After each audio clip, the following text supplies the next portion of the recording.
Good morning, friends. Welcome to my class. Now let's start our journey. अब हम अपनी यात्रा शुरू करने के मूड में हैं। हमने पिछले 6 वीडियोस में जो बातें की थी उससे हम थोड़ा सा आगे निकलते हैं और आज का सफर प्रारंभ करते हैं।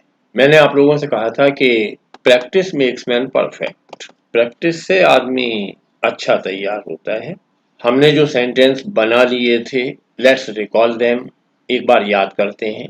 सबसे पहले हमने टू बी वाले सेंटेंस बनाए थे जिनमें is am are, was were और विल बी शैल बी के सहारे हमने क्या है ये बताया था। जैसे I am a teacher, you are a student, he is a player, she is a singer. इसे अगर पास्ट कर दें तो ये हो रहा था I was a teacher, he was a student, you were busy, like this things.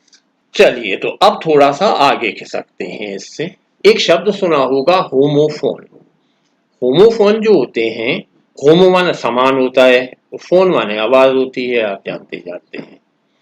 Homophone pair of words that sounds the same but have different meaning. Homophone या समान ध्वनि वाले शब्द ऐसे जोड़े होते हैं शब्दों के जिनका उच्चारण तो एक सा होता है, प्रोनाउंसिएशन सेम होता है, but they have different meaning, they have different spelling. उनकी स्पेलिंग अलग होती है, उनके मीनिंग अलग होते हैं।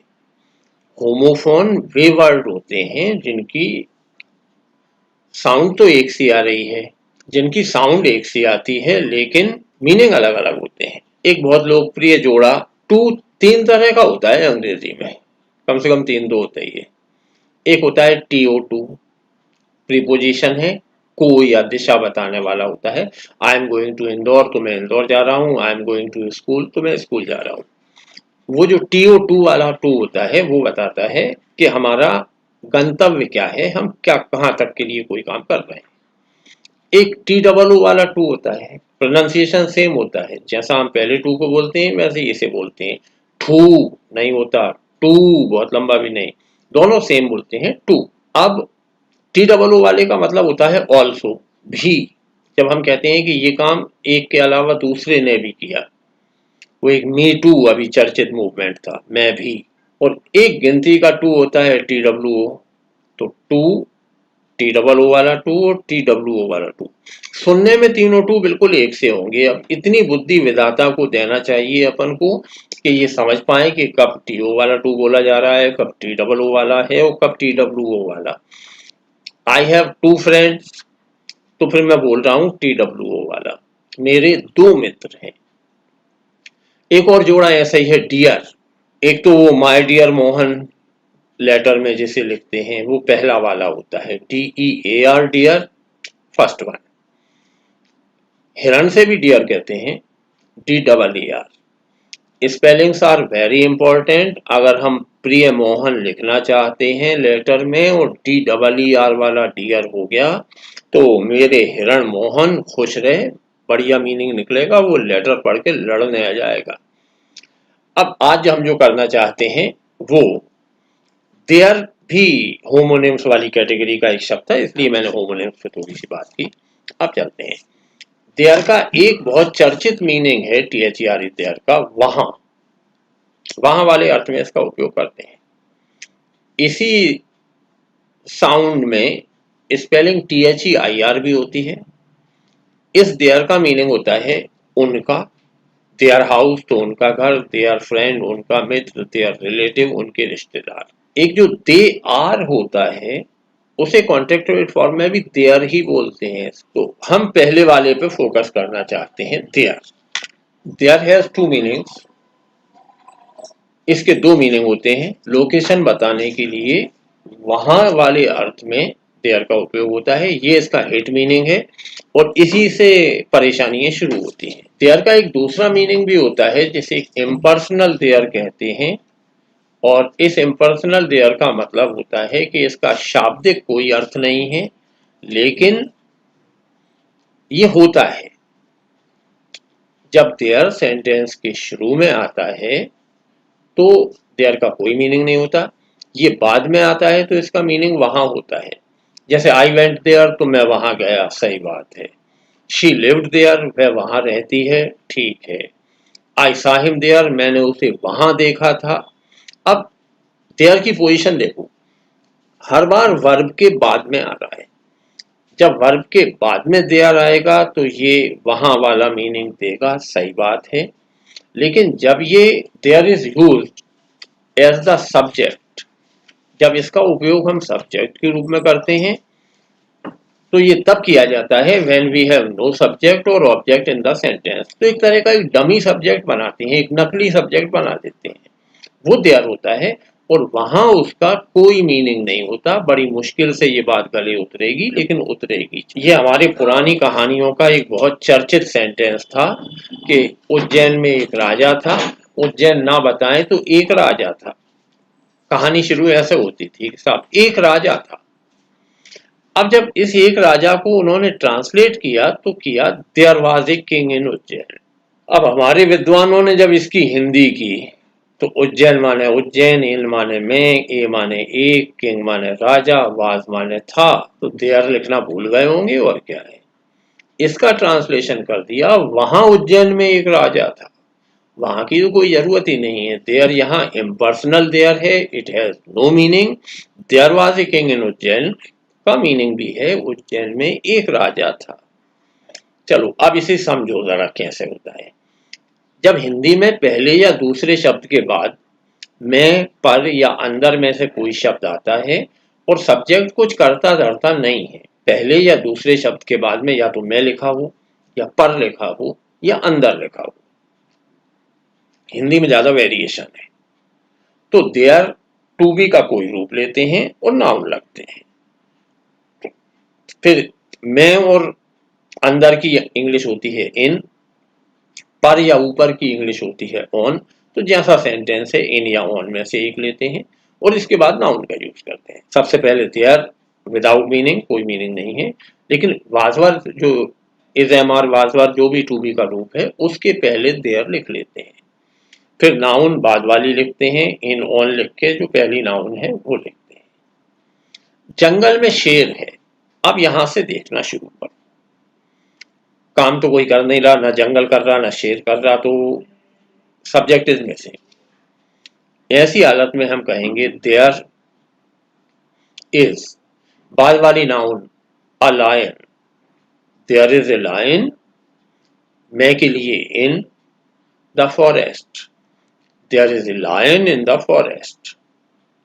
अब इसी वाक्य को दोबारा देखो, जंगल में शेर हैं, ऊपर वाले में और इसमें कितना फर्क है, केवल एक अम वाली बिंदी का। जैसे हम लोग अंग्रेजी सीख रहे हैं, ऐसे कोई अंग्रेज हिंदी सीखे ना तो इस नियम को याद करने में पसीने आ जाएंगे।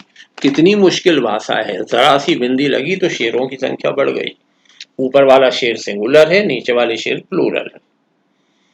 तो तब कहेंगे there are lions in the forest, there is a lion in the forest and there are lions in the forest. शाला में 4 कमरे हैं, मान लो जिस स्कूल में आप पढ़ते पढ़ाते हैं वहां 4 कमरे हैं, 40 हो सकते हैं, 44 हो सकते हैं, कोई अंतर नहीं पड़ता। अब काम कोई कर नहीं रहा तो देयर एक से ज्यादा है तो are, there are 4 rooms in the school. मेरे में होते तो there are 4 rooms in my school. नदी में पानी है, यहां भी कोई कुछ नहीं कर रहा, लेकिन पहले शब्द के बाद में मैं आ रहा है, तो शुरुआत करेंगे देयर से। There is water in the river, water के सामने ए क्यों नहीं लिख रहे, वेरी गुड। अनकाउंटेबल नाउन के साथ आर्टिकल्स यूज नहीं किए जाते, आर्टिकल हमेशा काउंटेबल में से एक को बताने के लिए यूज करते हैं। छत पर बंदर था, था, तो there was a monkey on the roof, there was a monkey on the roof. छत पर बंदर थे, था और थे का फर्क, जब एक होता है तो था, एक से ज्यादा होते हैं तो थे।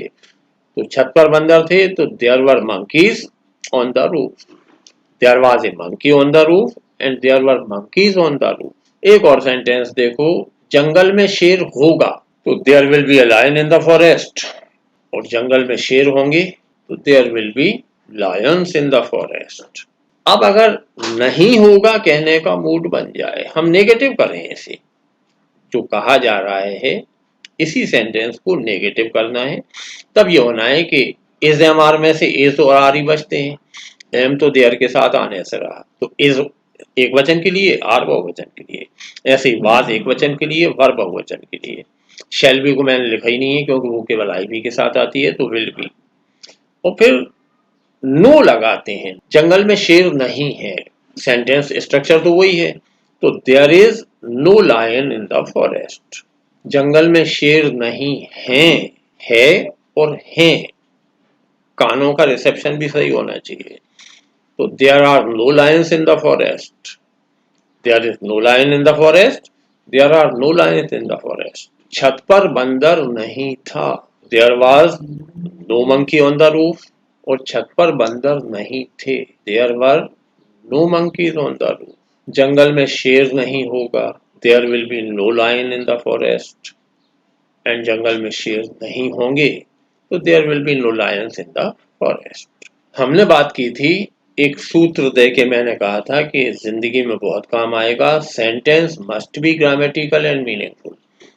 जब भी कोई सेंटेंस बनाते हो तो उस पर ये दो गुण टेस्ट करो, it must be grammatical, grammar के हिसाब से सही होना चाहिए, and it should have some meaning, उसका कोई अर्थ निकले। जैसे there is a table in the room, देखना कोई मतलब है क्या इसका। There is a table in the room, कमरे में टेबल है, होता है, पलट के देखो। There is a room in the table, table में कमरा है। अब इज इट पॉसिबल, संभव है क्या कि टेबल में कमरा हो जाए। कमरे में टेबल हो सकता है लेकिन टेबल में कमरा नहीं हो सकता।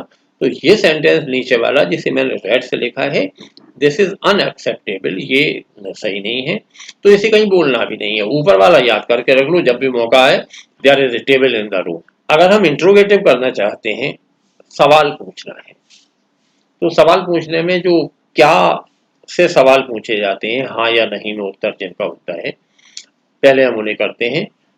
तब केवल is am are was were there will be shall be जो भी होते हैं ना, वो देयर के पहले आ जाते हैं। अब देयर के पहले एम तो आना नहीं है, तो इज आर वाज वर या विल बी। क्या जंगल में शेर है, जंगल में शेर है अभी हमने किया था। अब उसमें पूछ रहे हैं क्या जंगल में शेर है, तो ये जो क्या शुरू में आता है इसका कोई ट्रांसलेशन नहीं होता। क्या का ट्रांसलेशन वाट केवल तब होता है जब वो सेंटेंस के बीच में आता है। तो क्या के लिए तो केवल हेल्पिंग वर्ब आगे कर दो, मीनिंग हो जाता है।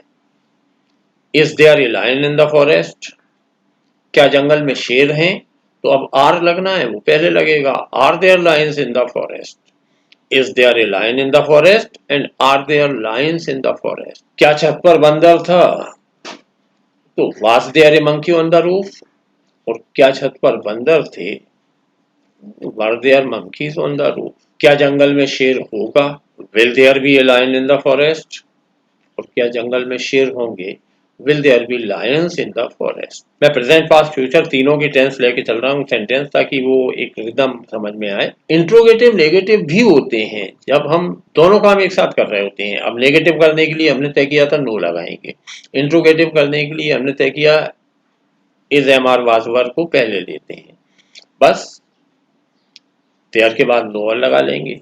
क्या जंगल में शेर नहीं है, is there no lion in the forest, क्या जंगल में शेर नहीं है, तो are there no lions in the forest. अब जो सेंटेंस बनता है उसे सारे वेरिएशंस पे बना के देखो।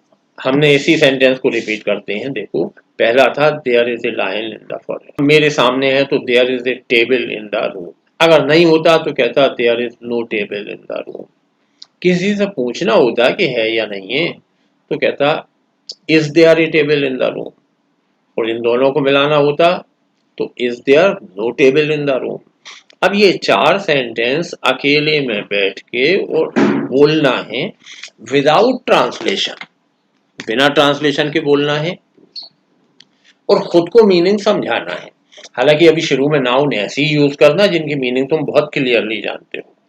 चलो लेट्स स्टार्ट सम प्रैक्टिस। उम्मीद है यहां तक कोई दिक्कत नहीं होगी, सरल था। घर के सामने ये बैठी है, लेकिन विदेशी फोटो है, भेड़ है ये, भेड़ से शीप कहते हैं। अब बताओ, मैदानी मान लो, पहाड़ के बगल में मान लो, घर के सामने मान लो, एनीथिंग। इसका सेंटेंस लिखना है। एक है तो there is a sheep in the ground before the house, जो भी कर देते हैं, there is sheep in the ground. अब देखना, जनसंख्या बढ़ गई, भीड़ें हैं, देयर आर, सब लोग बिल्कुल ध्यान से सुनो, शीप का एक वचन और बहुवचन दोनों एक से होते हैं। शीप एक ऐसी नाउन है जिसमें एस कभी नहीं लगता। There are sheep in the ground, sheeps नहीं, there are sheep in the ground, sheep में एस नहीं लगता। शीप के सिंगुलर और प्लूरल दोनों एक से होते हैं। अब हमारा मीनिंग सिंगुलर है या प्लूरल ये आर से पता पड़ रहा है। जब हमने कहा देयर इज ए शीप तो एक की बात कर रहे थे, देयर आर शीप तो एक से ज्यादा। इसे ध्यान रखेंगे, बस ऐसी छोटी छोटी गलतियां मैं सुधरवाता चलूंगा तो मामला जम जाएगा। पहचान पा रहे हो तो ठीक है, नहीं मैं बता दूं, ये बंदर बैठा हुआ है एक पेड़ पे। Picture is almost clear. अब आप अगर मोबाइल स्क्रीन पे देखेंगे तो हो सकता है ना भी देखें, लेकिन ये हरी पत्तियों के बीच में पेड़ पे एक बंदर है। अब इसे करना है, there is a monkey on the tree. अब देखो पूरा परिवार है पेड़ के ऊपर, लेकिन अब एक से ज्यादा है, तब हम कहेंगे there are monkeys on the tree. एक है तो there is a monkey on the tree, एक से ज्यादा है तो there are monkey on the tree. ये घटना पुरानी हो जाए तो घर लौट के आके बताएंगे, फिर कहेंगे there was a monkey on the tree, there were monkeys on the tree. Now look this picture, look at this picture. इस तस्वीर को देखो और मान लो ये आपका घर है। रिप्लेस कर लेना, अपना ओरिजिनल कमरा देखना, जिस घर में रहते हो वहां का कमरा देखना। अब जितनी चीजें हैं ये सब बताई जाएंगी देयर इज और देयर आर से। चूंकि प्रेजेंट में है, कमरा सामने है, हम सामने हैं, तो यूज करेंगे प्रेजेंट की। नानी के यहाँ का कमरा याद करना है तो पास्ट में यूज होगा। 10 साल बाद आप जो मकान बनाएंगे उसमें क्या क्या होगा तो फ्यूचर होगा। अभी प्रेजेंट में रहते हैं, जो अपना रूम है उसे देखते हैं। कुर्सियों में मैं मदद कर दूं, 4 हैं, 1 2 3 दिख रही हैं, चौथी उस तरफ रखी है, दब गई है बेचारी, लेकिन संख्या 4 है। अब बताओ कितनी कुर्सियां हैं, तो there are 4 chairs in my room. Let me repeat, there are 4 chairs in my room. Metre समझ में आ गया? इस मीटर पे घर की चीजों का वर्गीकरण करना है। एक बार फिर सुनो, बीच में गोल टेबल है, कितने हैं? ओनली 1। तब सेंटेंस होगा there is a round table in my room, there is a round table in my room. सामने 2 दरवाजे भी दिख रहे हैं, तो there are 2 gates in my room. Sofa रखा हुआ दिख रहा है, there is a sofa in my room. वो पर्दा लटक रहा है उधर एक, there is a curtain in the room. एक बल्ब भी जलता हुआ दिख रहा है दरवाजे के ऊपर, तो there is a bulb in the room. ये जो कंपाउंड लाइट लगी हुई है इसके बल्ब गिन लो, इतने सारे बल्ब भी हैं। अब अपना कमरा, असली में पंखे कितने लग रहे हैं, असली में कुर्सी कितनी है, असली में टेबल कितने हैं, कंप्यूटर कितने हैं, लैपटॉप कितने हैं, टीवी कितने हैं, वॉशिंग मशीन कितनी है, सारी चीजें देयर इज ए, अगर एक है तो देयर इज एग्जैक्ट संख्या बहुवचन करते हुए ऐसे सेंटेंस बनाना है। उम्मीद है ये प्रयोग आपको अच्छा लगा होगा। एक छोटी सी बात अब हम आखिरी में करना चाहते हैं। Language learning is a mysterious process. ये जो भाषा सीखना होता है ये बड़ा उलझा हुआ रहस्यमय काम होता है। ये एक छोटी सी घटना थी जिसकी तरफ आपका ध्यान में लाना चाह रहा था। Language learning is a mysterious process. भाषा सीखना, भाषा समझना एक रहस्यमयी प्रक्रिया है। अब मैं ये रहस्यमयी प्रक्रिया क्यों कह रहा हूं, ये एक कीड़े का फोटो है, आपने सबने देखा होगा, बरसात आ गई है, अब ये प्रकट होने वाला है। क्या कहते हैं अपनी भाषा में इसे? हमारे इलाके में तो गेंजाई कहा जाता था। ये छोटा सा लाल रंग का कत्थई सा एक कीड़ा होता है, दोनों तरफ बहुत बहुत सारे पांव होते हैं, एक आर्थ्रोपोडन इंसेक्ट वाली प्रजाति का कीड़ा है। गेंजाई या कातर ये सही शब्द है। अंग्रेजी में इसे कहते हैं सेंटीपीड। अब सुनो, एक पेडागॉजिकल इशू पे मैं बात करना चाहता हूँ। इस गिंजाई को, जिसे अंग्रेजी में सेंटीपीड कहते हैं, इसके बारे में ये माना जाता है कि इसके 100 पांव होते हैं, 50 इस तरफ 50 इस तरफ। अब कल्पना करो इस प्राणी का दिमाग कितना बड़ा होगा। इतनी सी होती है 1.5-2 इंच की, तो उसका दिमाग कितना बड़ा होगा।